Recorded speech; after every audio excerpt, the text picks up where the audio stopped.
Bismillahirrahmanirrahim. Assalamualaikum warahmatullahi wabarakatuh.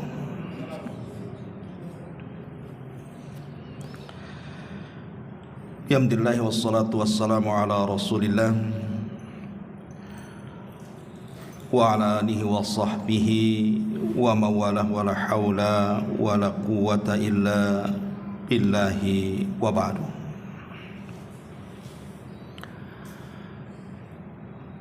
Alhamdulillah, di malam hari ini dengan nikmat Allah Subhanahu wa taala, terutama nikmat Islam, nikmat iman, dan nikmat dapat bermajlis ilmu di Masjid Muhajirin, tentu ini sesuatu perkara yang sangat besar untuk kita syukuri. Kemudian juga yang kedua, salawat dan juga salam kita hadiahkan kepada Rasul kita Nabi besar Muhammad sallallahu alaihi wa ala alihi wasallam. Malam ini kita akan mengkaji satu dari 99 nama-nama Allah Subhanahu wa taala yang sangat penting kita merenungkannya. Apa itu?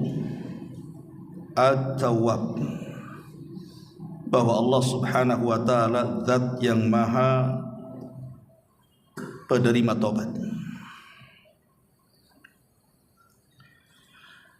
Di dalam surah Al-Baqarah, tepatnya ayat ke 198 sampai 199, Allah Subhanahu wa taala berfirman ketika bicara soal ibadah haji. Allah Subhanahu wa taala mengatakan, fa idza afadtum min arafatin fadhkurullaha indal masy'aril haram wadhkuruhu kama hadakum wa in kuntum min qablihi laminadh dhalin thumma afidu min haitsu afadun nas wastaghfirullaha innallaha ghafurur rahim.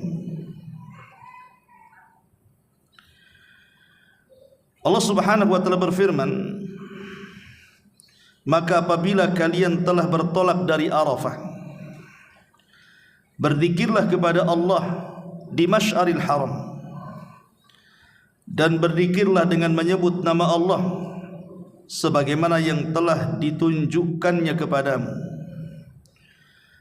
dan sungguh kamu sebelum itu benar-benar termasuk orang-orang yang sesat. Kemudian bertolaklah kamu dari tempat bertolaknya orang-orang yang banyak di Arafah itu, dan mohonlah ampunan kepada Allah Subhanahu wa taala, karena sesungguhnya Allah Subhanahu wa taala zat yang maha pengampun.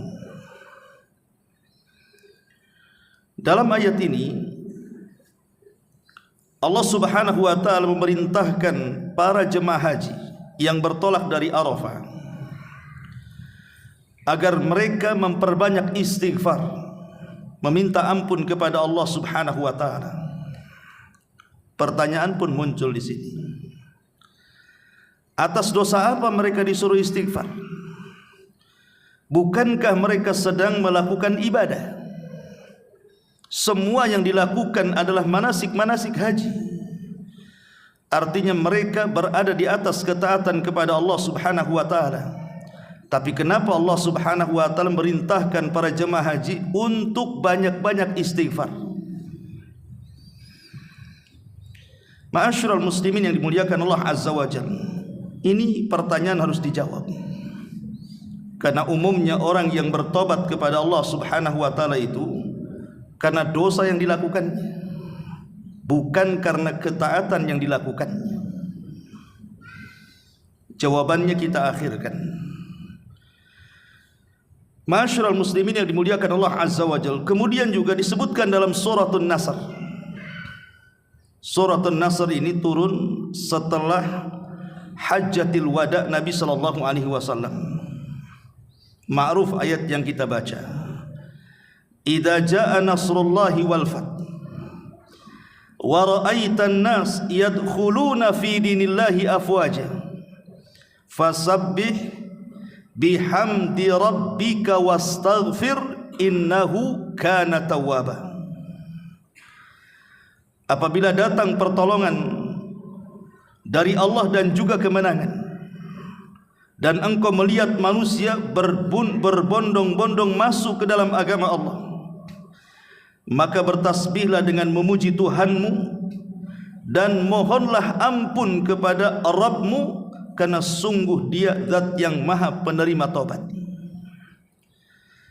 Perhatikan ayat ini.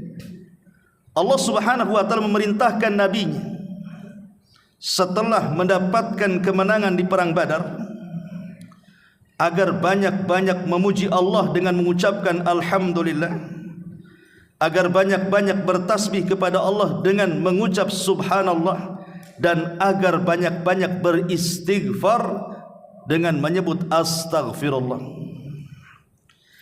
Pertanyaan kedua pun muncul. Apa yang dilakukan Nabi sallallahu alaihi wasallam sehingga Allah Subhanahu wa taala memerintahkan Rasul untuk memperbanyak istighfar? Apa Rasul melakukan dosa? Apakah Nabi sallallahu alaihi wasallam bermaksiat? Bukankah Allah Subhanahu wa taala mengatakan dalam surah Al-Fatah itu, inna fatahna laka fatham mubina liyaghfira lakallahu ma taqaddama wa ma ta'akhkhar, ma taqaddama bihi wa ma ta'akhkhar. Di dalam surah Al-Fath sini Allah Subhanahu wa taala sudah mengampuni dosa Rasul yang telah, yang sedang dan yang akan datang. Tapi kenapa dalam surah An-Nasr Allah tetap meminta Rasul untuk banyak-banyak istighfar? Bahkan dalam hadis Aisyah ummuna radhiyallahu anha, ketika dia melihat kaki Nabi sallallahu alaihi wasallam pecah-pecah, kemudian Aisyah kasihan dan mengatakan, ya Rasulullah, cukupkan yang wajib saja. Bukankah Allah telah mengampuni dosamu yang telah, yang sedang dan yang akan datang? Tapi Rasul mengatakan, ya Aisyah, afala akunu abdan syakura, salahkah saya menjadi hamba yang bersyukur? Artinya dalam surah Al-Fatah dan juga hadis Aisyah ummul mukminin radhiyallahu anha, dosa-dosa Nabi itu sudah diampuni, baik yang telah dilakukannya, yang sedang dilakukannya, bahkan yang belum dilakukannya. Allah sudah ampuni dosa-dosanya. Tapi kenapa Allah memerintahkan dalam surah An-Nasr agar Rasul memperbanyak istighfar, meminta ampun akan dosa apa? Dan betul-betul dilakukan Nabi sallallahu alaihi wasallam kan? Seperti hadis Abu Hurairah radhiyallahu an mengatakan Nabi sallallahu alaihi wasallam itu setiap hari beristighfar paling sedikit 70 sampai 100 kali. Inilah dua pertanyaan yang harus kita jawab. Kenapa orang-orang jemaah haji habis melakukan ketaatan kepada Allah disuruh untuk banyak istighfar, dan kenapa pula Nabi sallallahu alaihi wasallam yang jelas-jelas diampuni dosa-dosanya pun disuruh untuk memperbanyak istighfar? Ma'asyiral muslimin yang dimuliakan Allah Subhanahu wa taala, kita tahu bahwa bertobat kepada Allah Subhanahu wa taala itu ada dua macam. Bertobat kepada Allah Subhanahu wa taala itu ada dua macam.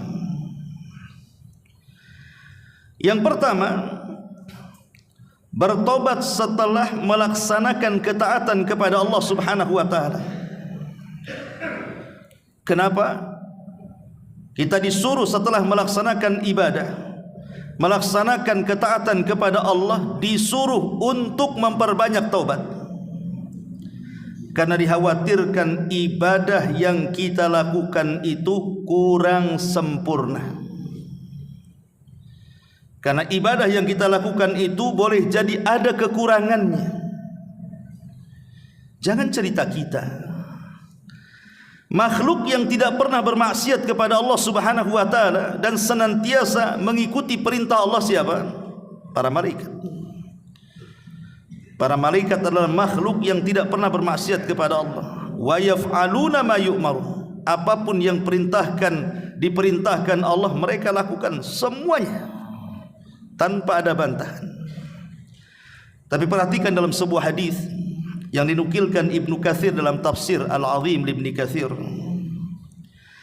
inna lillahi fis sama'id dunya malaikatun khusyu'an la yarfa'una ru'usahum hatta taquma as-sa'ata fa idza qamat rafa'u ru'usahum thumma qalu rabbana ma 'abadnaka haqqa ibadatik.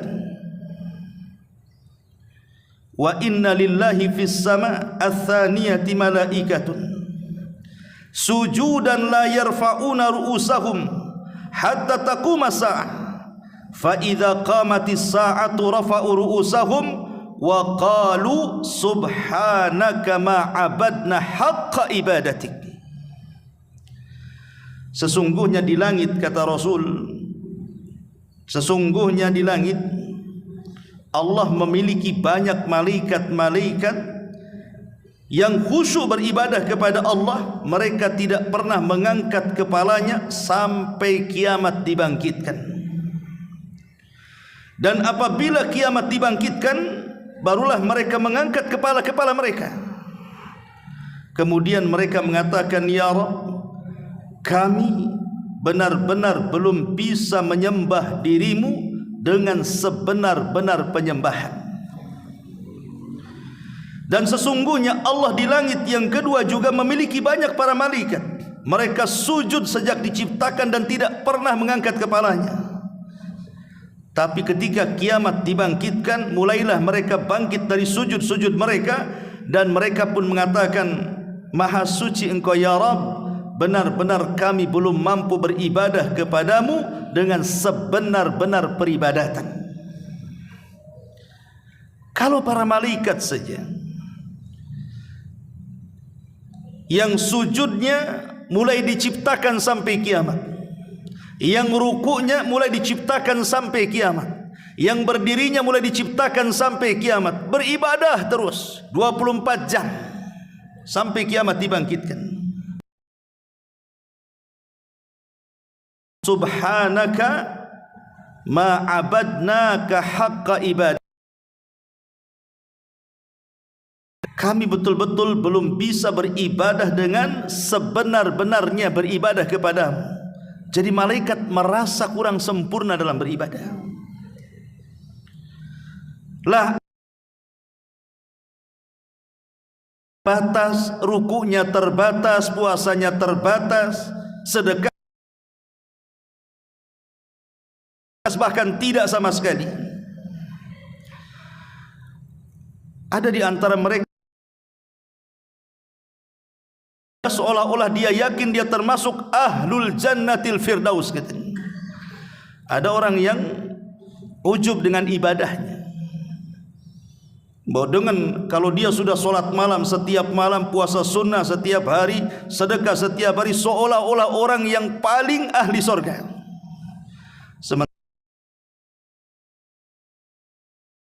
Dan mengatakan, Maha suci Engkau ya Rabb, kami betul-betul belum mampu melakukan ibadah dengan sebenar-benarnya. Maka dari sinilah kemudian pentingnya kita istighfar setelah melaksanakan ketaatan kepada Allah Subhanahu wa taala. Karena boleh jadi dalam ketaatan itu mesti ada kekurangan. Lah kekurangan-kekurangan itulah bisa disempurnakan dengan istighfar. Karena Allah Subhanahu wa taala Tawwabur Rahim, Zat yang Maha mengampuni seluruh kekurangan kita dan kelemahan kita. Ini yang pertama, ya. Oke, kita tambah sedikit. Kalau kita mengaca diri kita dengan para ulama salaf, dengan salafun saleh. Contoh saja Umar bin Khattab radhiyallahu anhu, yang sudah jelas-jelas dijamin sorga dan sorganya pernah dilihat Nabi. Bukan dijamin sorga saja, sorga yang dijaminkan kepada Umar itu dilihat Nabi langsung. Ketika peristiwa Isra Mi'raj, Rasul masuk ke dalam sorga. Tiba-tiba ditampakkan sorga yang terbuat dari emas yang sangat megah. Kemudian dikatakan, liman hadzal qasr, untuk siapa istana ini? Kata Jibril, li Umar ibnil Khattab radhiyallahu anhu. Jadi jelas bukan hanya jaminan sorga, tapi sorganya pernah dilihat Nabi. Dan Umar itu terkenal salatnya, terkenal puasanya, terkenal ibadahnya. Tapi meskipun demikian, ketika Nabi SAW menginformasikan kepada sahabat Hudzaifah bin Yaman, pemegang rahasia Nabi, tentang nama-nama orang-orang munafik yang diwahyukan Allah kepada Jibril kemudian disampaikan kepada Rasul, maka Rasul memanggil Hudzaifah dan mengatakan, ya Hudzaifah, catat orang-orang ini, mereka termasuk orang-orang munafik. Dan tidak ada yang tahu catatan itu kecuali Rasul dan Hudzaifah. Makanya Hudzaifah dikenal sirrun Nabi, pemegang rahasia Nabi. Umar bin Khattab radhiyallahu anhu ketika mendengar bahwa Hudzaifah memiliki catatan nama-nama orang munafik, dia datang kepada Hudzaifah, kemudian mengatakan kepada Hudzaifah, anshuduka billah, kata Umar, demi Allah wahai Hudzaifah, bisa enggak engkau menyebutkan nama-nama orang munafik itu? Jangan-jangan aku ada di dalamnya. Kata Hudzaifah, tidak bisa. Ini rahasia Nabi. Tapi Umar tetap mendesak dengan mengatakan, asammani Nabiyyu sallallahu alaihi wasallam anni munafik. Wahai Hudzaifah, apakah Rasul pernah menyebut-nyebut nama aku bahwa saya ini seorang munafik? Maka Hudzaifah tidak menjawab. Sampai berkali-kali Umar mendesak dan terus mendesak. Akhirnya Hudzaifah mensyaratkan, aku akan beritahu, tapi jangan pernah memberitahu kepada siapapun. Akhirnya kemudian Hudzaifah mengatakan, tidak ada wahai Umar, namamu tercantum dalam catatan orang-orang munafik di sini. Maka Umar pun menangis, kemudian dia senang. Itu sekelas Umar masih ada kekhawatiran kalau seandainya ada sifat-sifat nifak dalam badannya. Padahal siapalah Umar, sudah dijamin sorga, sorganya sudah dilihat Nabi. Tapi ada kekhawatiran kalau seandainya ibadah yang dilakukan itu bagian daripada ibadatun nifak. Sebagaimana yang dijelaskan oleh sebagian para sahabat Nabi SAW, seperti yang dikatakan Abi Darda radhiyallahu an, ta'awwadhu billahi min khusyu'in nifaq, katanya, berlindunglah kepada Allah dari khusyuknya orang munafik. Dikatakan kepada Abi Dzar, ya Aba Dzar, wa ma khusyu'un nifaq, apa yang dimaksud anda itu khusyuk nifaq itu apa? Maka dia mengatakan, antaral jasada khashi'an wal qalba laysa bi khashi'. Kau lihat badannya khusyuk, Masya Allah, enggak bergerak ketika salat, tapi hatinya tidak khusyuk, entah di mana hatinya. Jadi begitulah memang para sahabat Nabi SAW, kekhawatiran mereka. Dan itu banyak kisah-kisahnya. Seperti umpamanya kisah yang lain, kisah daripada juru bicara Nabi SAW, Hasan ibn Thabit. Dia seorang juru bicara Nabi SAW. Ketika turun ayat la tarfa'u aswatakum fawqa sautin Nabi, ketika turun, jangan kau angkat suaramu di atas suara Nabi, maka Thabit ibn Qais ini, bukan Hasan, Thabit ibn Qais al-Mushammas namanya, dia takut dengan ayat itu. Jangan-jangan ayat itu mengenai dirinya, karena kalau dia sedang menggantikan Rasul untuk berbicara, suaranya lebih tinggi dibandingkan suara Nabi. Habis itu dia tidak pernah datang lagi ke majelis Nabi, mengurung diri di rumahnya, kemudian dia menangis sepanjang masa, kemudian dia seolah-olah memukul dadanya dan mengatakan, kalau begitu saya termasuk orang yang mengangkat suara, habislah seluruh pahalaku dan dipastikan aku masuk neraka, katanya. Saking ketakutannya. Tapi Nabi SAW kemudian mengutus orang dan mengatakan, katakan kepada Thabit ibn Qais al-Mushammas, dia termasuk ahli jannah, dia termasuk penduduk surga. Begitulah salafun saleh. Dengan kekayaan mereka beribadah kepada Allah Subhanahu wa taala, masih juga ketakutan mereka kalau ibadah mereka itu tidak karena Allah. Sementara kita ini, orang-orang yang belakangan ini, sudah ibadahnya kurang, terkadang ujub pula kalau seandainya dia melakukan ibadah seolah-olah dia yakin dia akan termasuk ahlil jannah pula. Lah inilah kemudian kenapa kita disuruh untuk beristighfar, meminta tobat kepada Allah, itu salah satunya adalah meminta ampun kepada Allah setelah ketaatan yang kita lakukan. Karena dikhawatirkan ketaatan itu ada kekurangan atau ada hal-hal yang boleh jadi kurang sempurna. Ini yang pertama. Yang kedua, bertobat dari dosa. Bertobat dari dosa. Kalau tadi bertobat setelah melaksanakan ketaatan, yang sekarang ini, inilah yang kita pahami. Kalau kita disuruh bertobat, artinya bertobat dari dosa. Allah Subhanahu wa taala berfirman dalam surah Al-Imran ayat 135. Walladzina idza fa'alu fahishatan aw zalamu anfusahum dzakarullaha fastaghfaru lidzunubihim wa man yaghfiru dzunuba illallah wa lam yusirru ala ma fa'alu wa hum ya'lamun.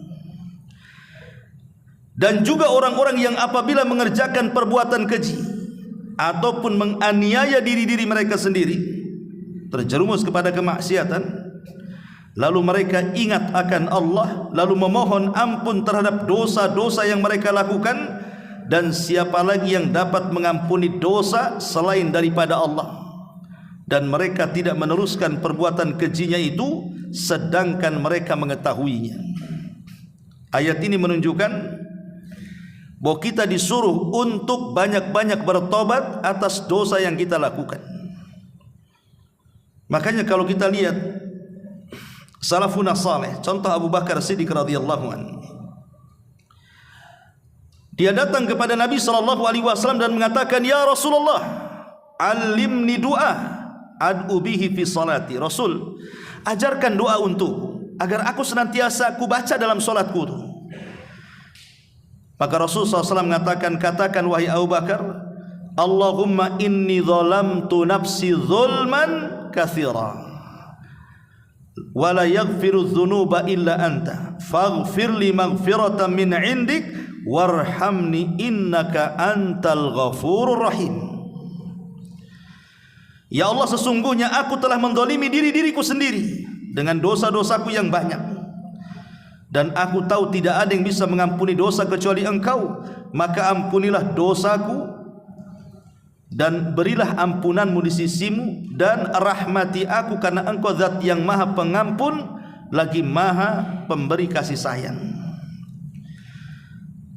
Kandungan doa Abu Bakar Siddiq radhiyallahu an adalah kandungan i'tirafu dzambi, bahwa kita harus senantiasa mengakui dosa-dosa kita. Jangan sombong. Kalau ada orang yang mengatakan saya tidak pernah berbuat dosa, kadzabtum, dusta Anda ini. Tidak ada manusia yang tidak lepas dari dosa. Siapa? Tidak ada manusia yang tidak lepas dari dosa. Jangan katakan saya tidak pernah melakukan dosa. Kita ini setiap hari melakukan dosa. Entah mata kita, telinga kita, lisan kita, hidung kita, badan kita, tangan kita, kaki kita. Karena Rasul yang mengatakan kullu bani Adam khatta'un wa khairul khatta'ina tawwabun. Setiap anak Adam itu pasti melakukan dosa. Pasti melakukan dosa, tidak mungkin tidak melakukan dosa. Tetapi sebaik-baik orang yang melakukan dosa adalah tawwab, yang segera melakukan tobat kepada Allah Subhanahu wa taala. Ma'asyiral muslimin yang dimuliakan Allah Azza wa Jalla, dari uraian-uraian di sini, kenapa kita disuruh untuk beristighfar, meminta ampun kepada Allah, baik dalam kekurangan ibadah kita ataupun dalam dosa-dosa yang kita lakukan? Karena Allah memiliki nama At-Tawwab, zat yang maha mengampuni. Ma'asyiral muslimin yang dimuliakan Allah Subhanahu wa taala, pertanyaan, kenapa Allah Subhanahu wa taala menciptakan iblis? Kenapa Allah Subhanahu wa taala menciptakan iblis? Bukankah iblis itu jahat? Dia goda seluruh Bani Adam untuk mengikuti dia agar masuk ke dalam jahanam. Gimana tidak jahat? Dia mengajak kita ke neraka. Yang kedua, kenapa Allah Subhanahu wa taala menciptakan hawa nafsu? Bukankah Allah yang mengatakan wa innan nafsa la ammaratun bisu? Sesungguhnya hawa nafsu itu selalu memerintahkan kita kepada keburukan. Betapa banyak gara-gara hawa nafsu yang menguasai kita, kita berlaku zalim kepada orang, menghilangkan nyawa manusia, mengambil dan merampas hak manusia, menzalimi manusia, itu gara-gara dorongan hawa nafsu itu. Kemudian yang ketiga, kenapa Allah Subhanahu wa taala menciptakan keburukan? Menciptakan maksiat, menciptakan kemungkaran. Kenapa coba? Maka jawabannya untuk mewujudkan bahwa Allah Subhanahu wa taala zat yang maha tawwab, yang maha pengampun akan dosa-dosa hambanya. Sebab kalau tidak ada iblis, tidak ada hawa nafsu, tidak ada keburukan yang Allah Subhanahu wa taala ciptakan, dari mana manusia melakukan keburukan? Dorongan keburukan itu kan karena kalau tidak hawa nafsu, di belakangnya iblis. Dari iblislah muncul syubhat, dari hawa nafsulah muncul syahwat. Akhirnya terjerumus kepada keburukan, maksiat dan kemungkaran. Kalau seandainya tidak ada ini semuanya, lalu atas dosa apa kita bertobat kepada Allah Azza wa Jalla? Lah untuk mewujudkan bahwa Allah Subhanahu wa taala tawwab, bahwa dia zat yang maha pengampun, diciptakanlah ini iblis, hawa nafsu dan keburukan-keburukan tadi. Ma'asyiral muslimin yang dimuliakan Allah Azza wa Jalla. Sebab kalau Allah Subhanahu wa taala mau nih menjadikan seluruh bangsa manusia dan jin seperti malaikat, tidak mustahil bagi Allah. Mudah bagi Allah itu. Menjadikan manusia semuanya muslim, tidak ada Yahudi, tidak ada Majusi, tidak ada Nasrani, tidak ada Hindu, Buddha, semua muslim. Bagi Allah itu sanggup. Innallaha ala kulli syai'in qadir. Kalau Allah mau, Allah jadikan manusia satu hati, semua beribadah kepada Allah Azza wa Jalla. Tapi kenapa Allah tidak jadikan itu? Kenapa Allah Subhanahu wa taala tetap saja kemudian ada yang menjadi Nasrani, Yahudi, Majusi, Hindu, Buddha dan yang semacamnya? Ini semua adalah karena ingin mewujudkan kalimat At-Tawwab, di mana Allah berikan kesempatan kepada manusia-manusia itu untuk meminta ampun kepada Allah, karena Allah itu zat Tawwabur Rahim. Dialah yang menerima tobat-tobatnya hamba-hambanya. Ma'asyiral muslimin yang dimuliakan Allah Subhanahu wa taala, dari sini kita lihat bagaimana Allah Subhanahu wa taala itu tawabnya kepada kita. Saya akan contohkan beberapa dalil. Pertama, hadis qudsi. Allah Subhanahu wa taala berfirman dalam hadis qudsi, "Ya ibadi, innakum tukhti'una bil-laili wan-nahar wa ana aghfiru dzunuba jami'a fastaghfiruni aghfir lakum." Wahai hamba-hambaku, kata Allah, kalian itu pasti melakukan kesalahan di malam dan di siang hari, tapi saya tetap akan mengampuni dosa-dosa kalian semuanya. Maka mintalah ampun kepadaku, ku beri ampunan kepada kalian. Jadi Allah Subhanahu wa taala ini senantiasa at-tawwab siang dan malam. Bagi orang-orang yang melakukan dosa di malam hari, Allah kasih kesempatan di siang hari, bertobat atau tidak. Bagi yang melakukan kesalahan di siang hari, Allah berikan kesempatan di malam hari, bertobat atau tidak. Bahkan Allah membuat waktu khusus menawarkan ampunannya di sepertiga malam akhir, dan itu setiap malam, di mana Allah Subhanahu wa taala mengatakan, hal min da'in fa astajibalah wa hal min mustaghfirin fa aghfiralah wa hal min sa'ilin fa utiyah wa hal min taibin fa atubu alaihi hatta yatlu al-fajr. Allah ketika turun ke langit dunia, dan itu sepertiga malam akhir, setiap malam Allah akan mengkhitab kita sebagai hamba-hambanya. Apakah ada di antara kalian yang berdoa kukabulkan doanya, kata Allah. Apakah ada di antara kalian yang beristighfar, kuampuni dosa-dosanya. Apakah ada di antara kalian yang meminta sesuatu, kukabulkan permintaannya. Apakah ada di antara kalian yang bertobat, kuterima tobatnya, dan itu berlaku sampai fajar.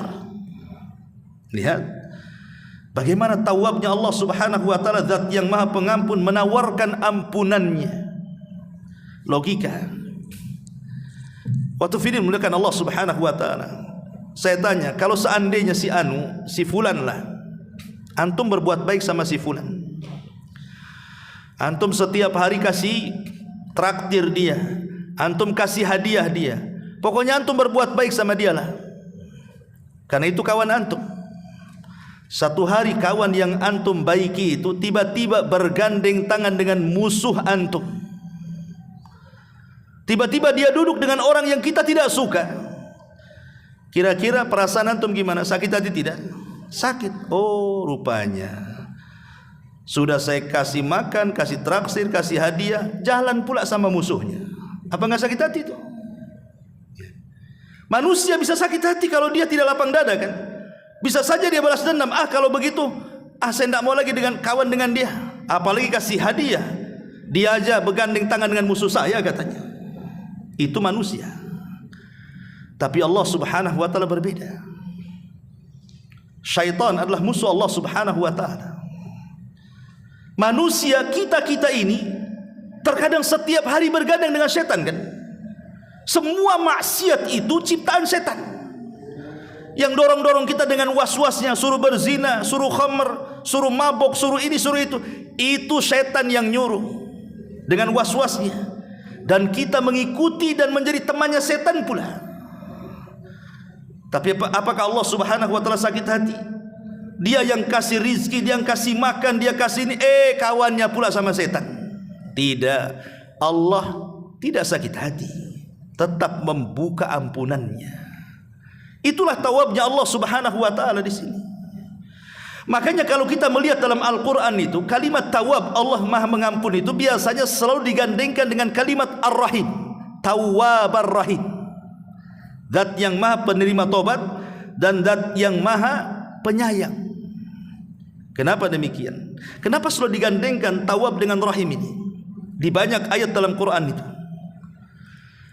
Karena kalau kita hendak kembali kepada zat yang maha penyayang, sebesar dosa apapun yang kita lakukan, kalau kita meminta ampun kepada zat yang maha penyayang, pasti dia akan sayang dengan kita. Walillahil mathalul a'la. Tentu permisalan Allah lebih tinggi. Saya akan contohkan dengan makhluk, ya.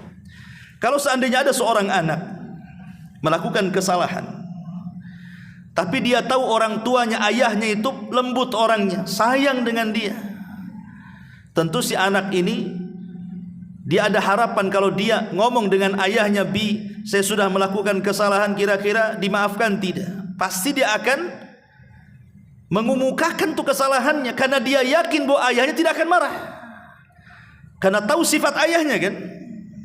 Tapi kalau seandainya dia tahu sifat ayahnya itu jahat, sifat ayahnya itu tukang marah, tentu anak ini tidak mungkin juga akan mengumumkakan kesalahannya. Boleh jadi dia lari dari kesalahannya dan tidak akan minta maaf. Contoh saja, Nabi Musa alaihi salatu wassalam. Nabi Musa alaihi salatu wassalam itu sejak kecil sampai dewasa tinggal di rumah Fir'aun. Dan Fir'aun sangat dekat dengan Nabi Musa, sampai dipanggil anaknya, "Ya bunai." Sejak zaman bayi sampai dia dewasa dirawat sama Fir'aun, dan ada kedekatan dengan Fir'aun. Tapi ketika Musa melakukan kesalahan, dia membunuh salah seorang anak pejabat dari Kibti ketika ada clash dengan anak muda dari Bani Israel. Tanpa sengaja Musa membunuhnya. Apakah tiba-tiba Musa kemudian datang kepada Fir'aun minta maaf sama ayah angkatnya? Tidak, karena dia tahu siapa Fir'aun.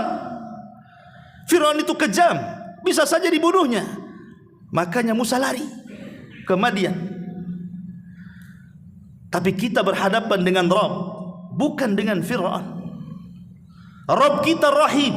Rabb kita ini maha penyayang, maha pengasih. Jadi kalau kita melakukan dosa apa saja yang kita lakukan, kalau kita datang kepada Allah dengan kejujuran kita ingin bertobat, belum lagi kita mengungkapkan tobat, Allah sudah ampuni dosa kita. Itulah tawab namanya. Hanya semata-mata ada keinginan dalam hati. Tetapi jujur ya, keinginan hati itu karena keluar dari kejujuran dia ingin bertobat kepada Allah, belum mengucapkan astagfirullah, Allah sudah ampuni dosa-dosanya. Subhanallah ikhwan. Yang mengilhamkan manusia yang bermaksiat bertobat siapa? Allah. Allah yang mengilhamkan dia supaya dia tobat. Akhirnya dia pun kepikiran, oh harus bertobat saya ini. Siapa yang mengilhamkan sehingga orang maksiat itu ingin tobat? Allah. Kemudian setelah diberikan ilham, dia pun diberikan taufik. Akhirnya dia pun bertobat. Kemudian Allah Subhanahu wa taala terima tobatnya. Cukup sampai di sini. Setelah Allah terima tobatnya, Allah kasih lagi pahala kepada orang yang bertobat itu. Cukup sampai di sini? Tidak. Bahkan Allah perintahkan kepada seluruh malaikat, termasuk malaikat-malaikat pemikul arsy itu, agar memintakan ampun akan dosa-dosa orang-orang yang bertobat kepada Allah Subhanahu wa taala. Bagaimana tidak indah Allah Subhanahu wa taala, coba. Ya. Dia yang mengilhamkan tobat, akhirnya kita bertobat. Kemudian Allah terima tobatnya. Kemudian Allah kasih pahala lagi gara-gara tobatnya. Kemudian Allah perintahkan malaikat lagi, doakan orang ini supaya diterima tobatnya. Makanya Allah Subhanahu wa taala berfirman di dalam Al-Qur'anul Karim, alladzina yahmilunal arsya wa man haulahu. Malaikat-malaikat pemikul arsy dan malaikat-malaikat yang ada di sekitar arsy itu, mereka bertasbih kepada Allah Subhanahu wa taala. Kemudian di ujung ayat, wa yastaghfiruna lilladzina tabu, dan mereka pun memintakan ampun kepada Allah terhadap orang-orang yang bertobat. Indah sekali ikhwan. Nabi Allah Adam alaihi salatu wassalam ketika melakukan kesalahan, ingat bahwa Adam itu melakukan kesalahan karena melanggar larangan. Kalau iblis melakukan kesalahan karena melanggar perintah, itu bedanya di situ. Ya, saya ulang, iblis itu melakukan kesalahan itu karena melanggar perintah. Allah perintahkan sujud kau kepada Adam, tak mau sujud dia. Berarti kesalahan iblis apa? Melanggar perintah. Tapi kalau kesalahan Adam bukan melanggar perintah, melanggar larangan. Kata Allah, jangan Adam, kau dekat-dekat pohon itu.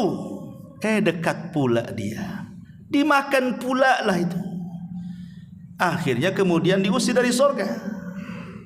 Tapi lihat, dua makhluk ini, Adam dan juga iblis. Ketika Adam diturunkan dari surga ke bumi, begitu juga iblis diturunkan dari surga ke bumi. Allah ilhamkan kepada Adam taufik agar dia bertobat kepada Allah Azza wa Jalla dan tidak putus asa dari dosanya.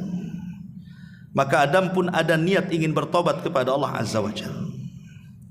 Ketika Adam ada niat untuk bertobat, Allah ajarkan bagaimana cara tobatnya. Fatalaqa Adamu min rabbihil kalimat. Maka Allah ajarkan kepada Adam beberapa kalimat. Ahli tafsir mengatakan maksud kalimat di sini adalah Rabbana zalamna anfusana wa illam taghfir lana wa tarhamna lanakunanna minal khasirin. Inilah yang pertama kali diajarkan kepada Adam, dan inilah kalimat yang pertama kali diucap di bumi. Maka setelah kemudian Adam pun diajarkan kalimat ini, Adam pun mengucapkannya. Rabbana zalamna, ya Rabb kami sudah menzalimi diri kami.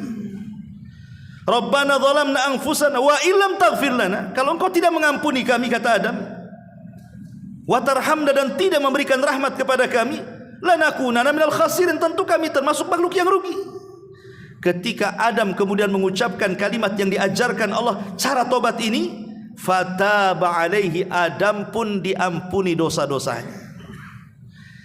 Setelah diampuni dosa-dosanya, Allah angkat derajatnya lebih tinggi dibandingkan ketika dia di surga. Tapi si iblis justru tidak ada niat dia bertobat. Yang ada dia menyalahkan Allah dan mengatakan fabima aghwaitani, karena engkau yang sudah menyesatkan aku. Lihat, dia menuduh Allah yang menyesatkannya, padahal dia sesat sendiri si iblis itu. Tapi dia mengatakan fabima aghwaitani, karena engkau sudah menyesatkan aku. Enak saja iblis ngomong begitu. Engkau yang mau sesat, nuwallihi ma tawalla, karena engkau mau sesat Allah sesatkan, bukan Allah yang menyesatkan.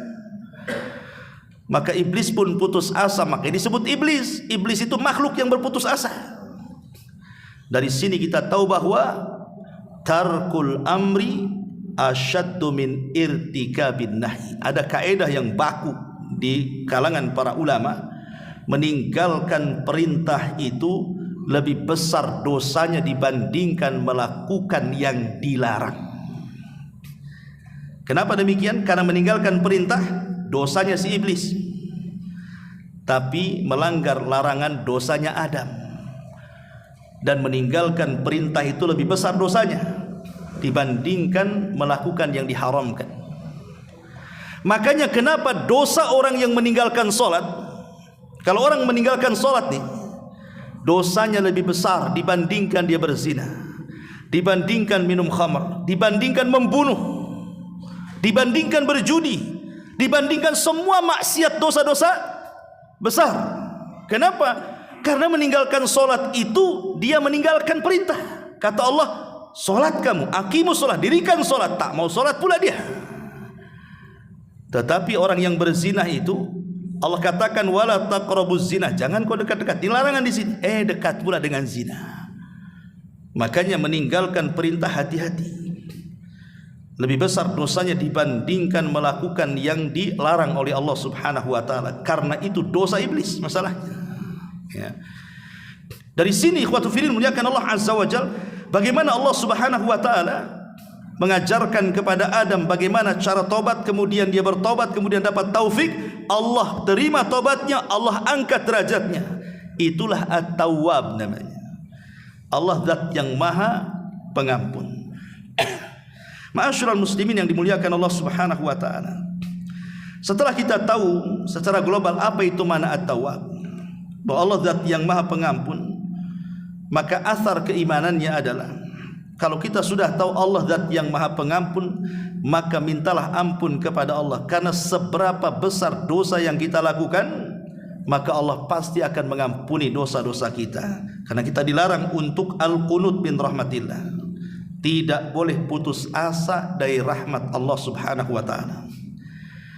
Karena putus asa dari rahmat Allah lebih besar dosanya dibandingkan dosanya. Karena putus asa itulah yang menghalangi orang bertobat, itu masalahnya. Makanya lebih besar dosa orang yang berputus asa dibandingkan maksiat yang dilakukannya. Ma'asyiral muslimin yang dimuliakan Allah Azza wa Jalla, karena waktu juga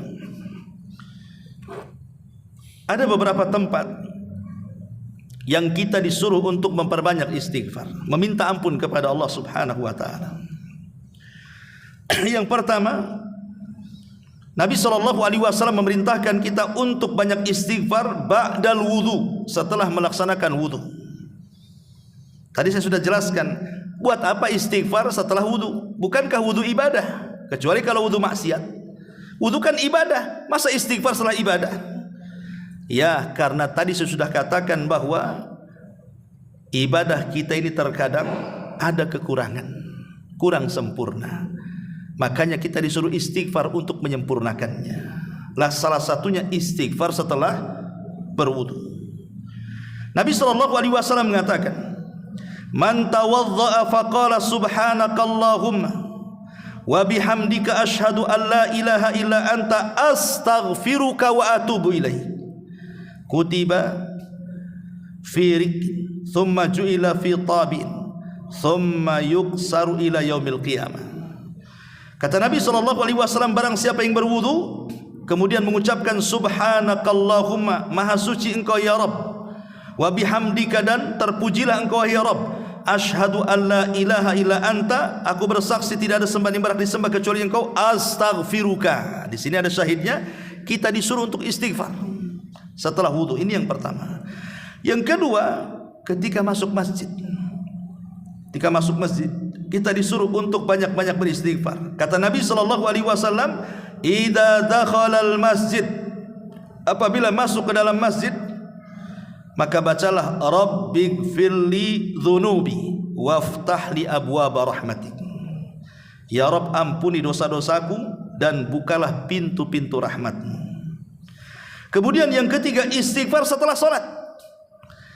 Makanya saya nasihatkan, kalau setelah solat wajib jangan baca yang lain, tapi bacalah istighfar dulu.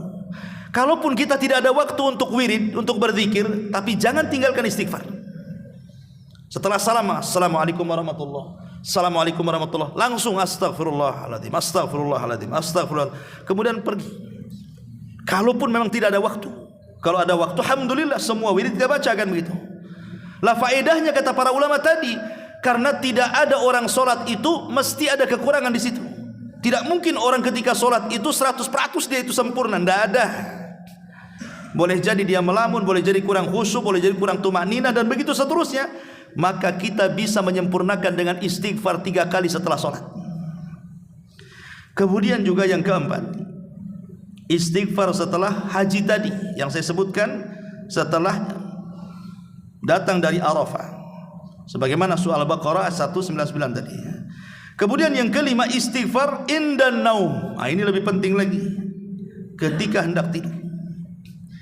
Kenapa kita harus istighfar hendak tidur? Karena kita tidak tahu apakah besok kita akan bangun.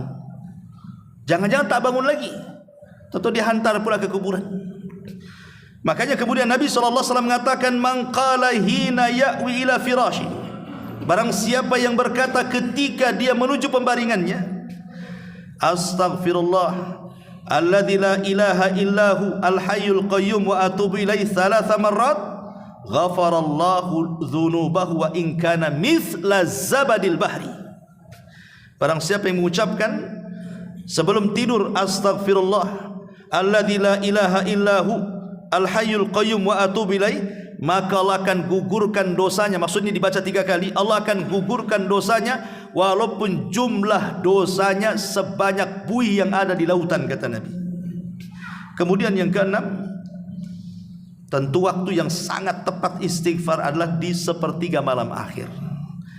Kalau kita ingin bertobat kepada Allah dan ingin senantiasa istiqomah dalam tobat, maka ambillah tobat di sepertiga akhir daripada malam. Karena di situ Allah turun ke langit dunia, kemudian mengatakan, hal min mustaghfirin fa'aghfirullah. Siapapun di antara kalian yang mau istighfar, ku ampuni dosa-dosanya, kata Allah. Kemudian juga yang nomor 7, al-istighfar fi khatmil majalis, beristighfar setelah melaksanakan majelis taklim yang disebut dengan doa kafaratul majelis. Ya, istighfar. Karena kita tidak tahu dalam majelis, kan majelis itu bukan majelis ilmu saja. Antum bisa ngobrol di warung, antum bisa ngobrol sama kawan. Yang namanya obrolan orang itu mesti kadang-kadang nyinggung, kadang-kadang marah, kadang-kadang emosi, kadang-kadang rendahkan orang, kadang-kadang namimah, macam-macam kan. Untuk menghilangkan dosa-dosa dalam majelis itu, kita disuruh untuk membaca doa kafaratul majlis. Subhanaka rabbana wa bihamdika la ilaha illa anta astaghfiruka wa atubu ilaik. Karena itu kafarah dosa-dosa kita. Kemudian yang nomor 8, tentunya istighfar ketika usia kita sudah menua. Kalau sudah usia di atas 60 tahun, 70 tahun, perbanyaklah istighfar. Makanya Nabi SAW di akhir hayatnya, ketika turun kepada Nabi SAW, fasabbih bihamdi rabbika wastaghfir. Fasabbih bihamdi rabbika wastaghfir, dalam surah An-Nasr tadi dijelaskan oleh Ummuna Aisyah radhiyallahu anha. Jadi Aisyah radhiyallahu anha menjelaskan kepada kita, maka Nabi SAW ketika ada perintah tasbih, tahmid dan istighfar di masa tuanya dengan turun surah An-Nasr itu, maka beliau gabungkan 3 kalimat ini dalam setiap ruku dan sujudnya sampai meninggal dunia. Subhanakallahumma wa bihamdika Allahumma gfirli. Itulah yang dibaca Rasul di akhir hayatnya. Dalam setiap ruku dan sujudnya, subhanakallahumma wa bihamdika Allahumma gfirli.